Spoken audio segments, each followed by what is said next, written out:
Muito bom dia, boa tarde, boa noite, queridos alunos. Vamos dar continuidade então às nossas explicações, à nossa análise acerca do artigo 20 da Constituição Federal, né? Antes a gente falou dos primeiros incisos, 1, 2, 3 e 4, e agora vamos falar dos incisos 5, 6 e 7, que de certa forma eles podem ser tratados de uma forma conjunta. Mas inicialmente vamos falar então dos incisos 5 e 6, certo? Do artigo 20 da Constituição, que dizem que são bens da União. O inciso 5, os recursos naturais da plataforma continental e da zona econômica exclusiva. E o inciso 6 fala do mar territorial. Certo, pessoal? Bem, aí nós temos três conceitos, digamos assim, que eles são complementares entre si, que a gente deve fazer uma análise bem cuidadosa deles. Seguinte, mar territorial, né, seria uma faixa de até 12 milhas náuticas a partir da linha de base, que é a partir da faixa litorânea, né? Da faixa litorânea você conta 12 milhas náuticas, que dá cerca de 22 quilômetros, né, para dentro do mar, e aí nós temos o mar territorial. O mar territorial e tudo que há nele é propriedade da União, certo? Então, não apenas os recursos que estão ali incluídos, né, que estão ali no fundo do mar, digamos, mas também o próprio mar, né, nessa faixa de 12 milhas náuticas, constitui propriedade da União, certo? E não apenas isso é propriedade da União, mas também, como fala o inciso 5, os recursos naturais da plataforma continental e da zona econômica exclusiva.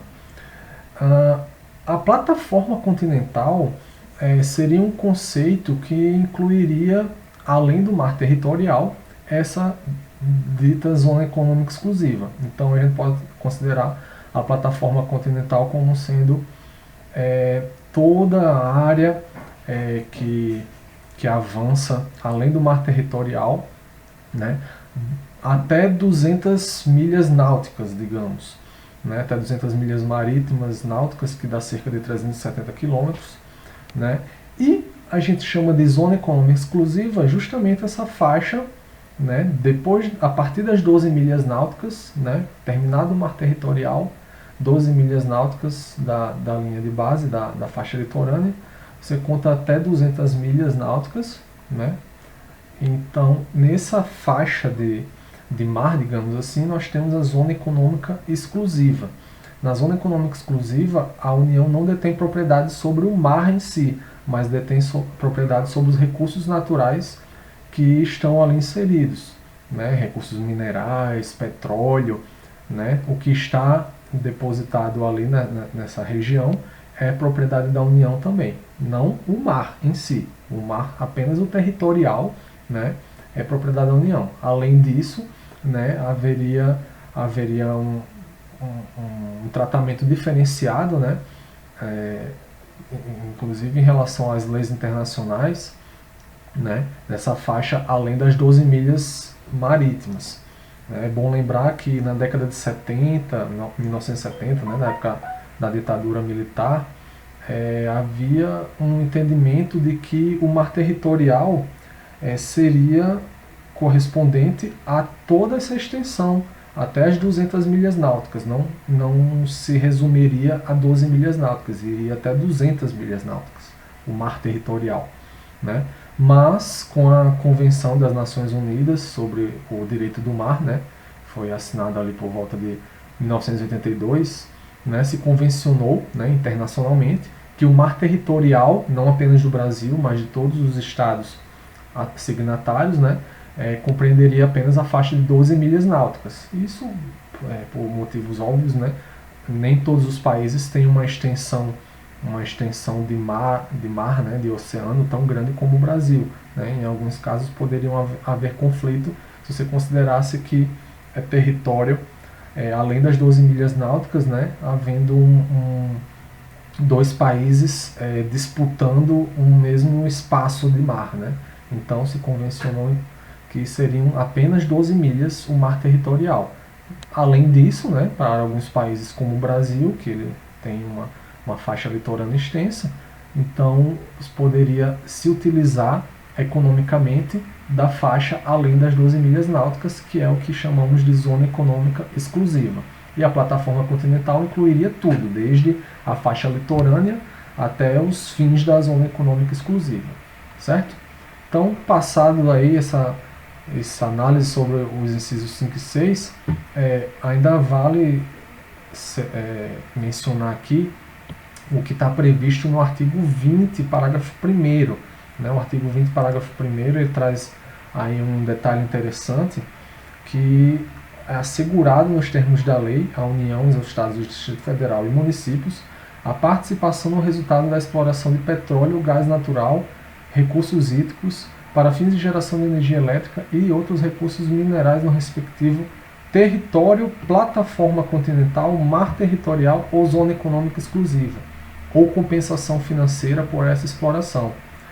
Esse é um detalhe importante que está previsto aí no parágrafo 1º, porque, como a gente acabou de falar, os recursos naturais na plataforma continental, no mar territorial, na zona econômica exclusiva, são bens da União, né, os recursos ali previstos. Porém, os estados, o Distrito Federal, não é o caso do Distrito Federal, porque o Distrito Federal não tem acesso ao mar, mas os estados e municípios litorâneos, eles teriam uma participação financeira, né, eles têm direito a uma compensação financeira pela exploração ali existente. Por exemplo, que é o mais comum, né, a exploração de petróleo no mar territorial ali na costa, né, do estado do Rio de Janeiro, do Espírito Santo, né, pelo pré-sal.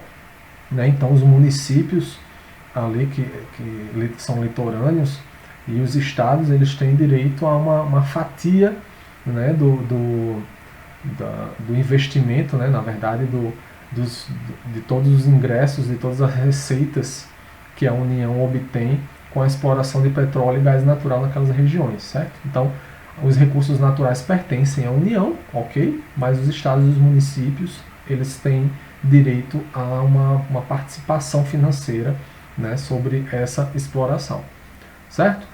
Então, isso aí também foi retratado numa ação direta de inconstitucionalidade, né, 4606, se vocês quiserem dar uma olhada sobre isso. O STF, de certa forma, ratificou o que já está previsto aí no parágrafo 1º do artigo 20, certo?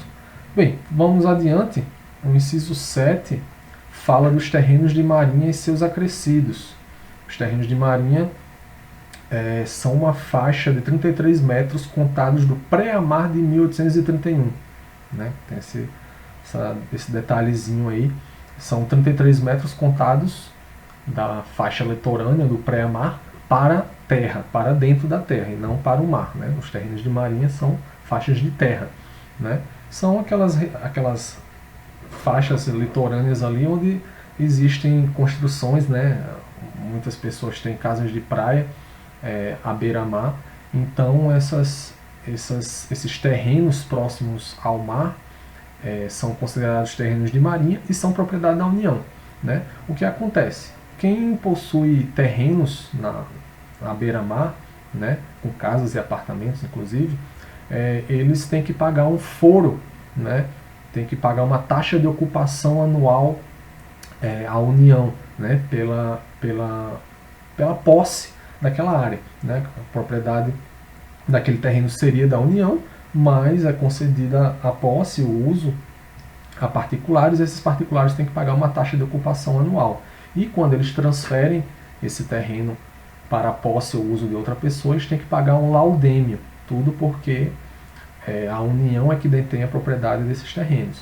Lembrando que o laudêmio, a taxa de ocupação, é um valor que incide sobre o valor do terreno, certo? Não inclui as benfeitorias. Então, se a pessoa construiu uma casa, um apartamento, o valor desse imóvel ele não vai estar incluído no valor da taxa de ocupação do laudêmio, é apenas o valor correspondente ao terreno, porque propriedade da União é o terreno de marinha, não inclui as benfeitorias, certo?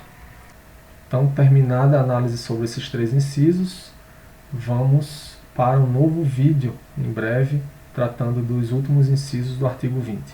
Um abraço a todos.